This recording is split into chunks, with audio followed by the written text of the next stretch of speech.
మండలం రావులకొల్లు సర్పంచ్ వెంకప్పనాయుడు విందులో ఉదయగిరి తెలుగుదేశం జనసేన బీజేపీ ఉమ్మడి అభ్యర్థి కాకళ్ల సురేష్ పాల్గొన్నారు. ముందుగా గ్రామ దేవత అయిన సీతాలమ్మకు ప్రత్యేక పూజలు నిర్వహించారు. అనంతరం అక్కడికి వచ్చిన గ్రామ నాయకులు ప్రజలతో మాట్లాడుతూ ఓటు అనే ఆయుధంతో సైకిల్ గుర్తుకు ఓటు వేసి తెలుగుదేశాన్ని గెలిపించాలని అన్నారు. టీడీపీ అధినేత నారా చంద్రబాబు నాయుడు ముఖ్యమంత్రి అయితేనే అభివృద్ధి సాధ్యమన్నారు. రాష్ట్రానికి భవిష్యత్తు అని తెలిపారు. అదేవిధంగా యువతకు ఉద్యోగాలు కావాలంటే బాబు రావాలన్నారు.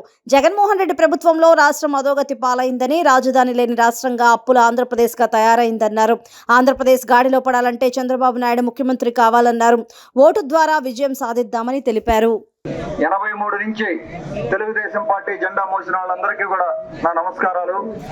ఇక్కడున్న వేదిక మీద ఉన్న నాయకులకు కూడా, మీ ఊరు నాయకులకి, అలాగే మా ఆదన్నకి, అలాగే మన ప్రభాకర్ రాజుకి కానీ, సీనుకి కానీ, మిగతా నాయకులందరికీ కూడా, ఇక్కడ ఉన్న నాయకులకి, వేదిక మీద ఉన్న వాళ్ళందరూ కూడా నా నమస్కారాలు. ఒకటమ్మా, మనం ఒకటి ఆలోచన చేసుకోవాలి. ఇక్కడ మీరు గత 5 ఏళ్లుగా జగన్మోహన్ రెడ్డి గారి పరిపాలన చూశారు. ఏం జరిగిందనేది చూశారు.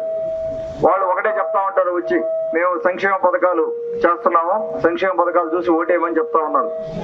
మీరు ఒకటి ఇక్కడ గమనించాలి. సంక్షేమ పథకాలు స్వర్గీయ నందమూరి తారక రామారావు ఎన్టీఆర్ గారి దగ్గర నుంచి సంక్షేమ పథకాలు ఉన్నాయి మనకు. ఆ రోజున ₹2 కిలో బియ్యం అవచ్చు, ఆడపిల్లలకి ఆస్తిలో సగం వాటా కావచ్చు. ఆ రోజు నుంచి మొదలయ్యి చంద్రబాబు నాయుడు గారు మొత్తం దాన్ని కంటిన్యూ చేసుకుంటూ వచ్చారు.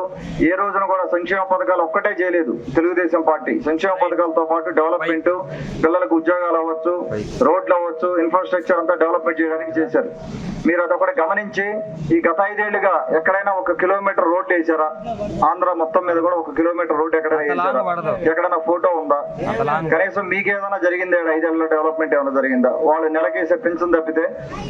వాటి గురించి ఒక్కసారి మాట్లాడుకుందాం మనం, సంక్షేమ పథకాల గురించి. ముఖ్యంగా మహిళా శక్తి ఆడబిడ్డలకి తెలుగుదేశం పార్టీ రేపు పొద్దున జూన్లో గవర్నమెంట్ అధికారంలోకి వచ్చాక మన చంద్రబాబు నాయుడు గారు ఏం చేయబోతున్నారు అనేది ఒకసారి కానీ చూసుకుంటే, మీరు ఈ రోజున వచ్చే పెన్షన్ దాదాపుగా 3,000 వస్తా ఉంది. పెన్షన్ ప్రతి ఒక్కరి పెద్దవాళ్ళకి అది ₹1,000 పెంచి 4,000 ఇవ్వడం జరుగుతూ ఉంది.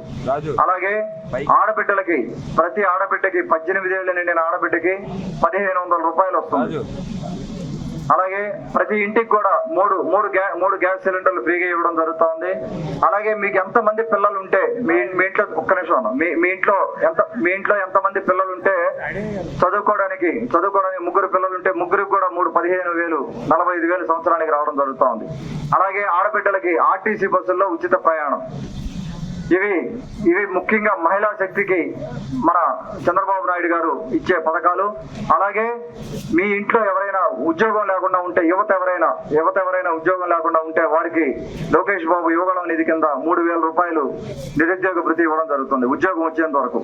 ఆ ఉద్యోగం వచ్చే వరకు నేను బాధ్యత తీసుకుంటాను. ఉదయగిరి నియోజకవర్గంలో 8 మండలాల్లో పరిశ్రమలు తీసుకురావాలన్నదే నేను చేయబోయే పని రేపు పొద్దున ఎమ్మెల్యే అయిన తర్వాత. అలాగే మన ఎంపీ అభ్యర్థి వేమిరెడ్డి ప్రభాకర్ రెడ్డి గారు కూడా ఉన్నారు. వారిని కూడా ఎంపీ అభ్యర్థిగా వారిని కూడా ఆదరించండి, ఆశీర్వదించండి. మేమిద్దరం గానే గెలిస్తే ఇక్కడ పరిశ్రమలు తీసుకురావాలని, టూరిజం డెవలప్ చేయాలని ఆయన పార్లమెంట్ లో ఆయన వాయిస్ ఆయన వినిపిస్తారు, నా వాయిస్ నేను అసెంబ్లీలో వినిపిస్తాను. అలాగే మేమిద్దరం కలిసి ఆ టూరిజం ఉదయగిరి నియోజకవర్గంలో టూరిజం డెవలప్మెంట్ చేసి ఉద్యోగాలు క్రియేట్ చేయాలన్నది మా లక్ష్యంగా ముందుకెళ్తా ఉన్నాము. అలాగే ఇంకా కొన్ని ఇండస్ట్రీస్, ఫర్నిచర్ మ్యానుఫ్యాక్చరింగ్ ఇండస్ట్రీ అవ్వచ్చు, సోలార్ అవ్వచ్చు, టెక్స్టైల్ ఇండస్ట్రీ అవ్వచ్చు, మన స్థాయిలో మనం పెట్టుకొని దాదాపుగా 10,000 మందికి ఉద్యోగాలు క్రియేట్ చేయడానికి నేను ప్లాన్ చేసుకుంటాను. నెక్స్ట్ 5 ఏళ్లలో మన పర్సనల్ నెట్వర్క్ వాడి కానీ, గవర్నమెంట్ సహాయం పొంది కానీ, ఏదో విధంగా 10,000 మంది కన్నా కనీసం ఉద్యోగాలు వచ్చేటట్టు చేయాలనేది మన ప్రయత్నం. ప్రతి కుటుంబం కూడా చిన్న భిన్నం అయిపోతా ఉంది. ఈ రోజున ఒక సగటు కుటుంబం చూసుకుంటే ఒకరే సంపాదిస్తా ఉన్నారు.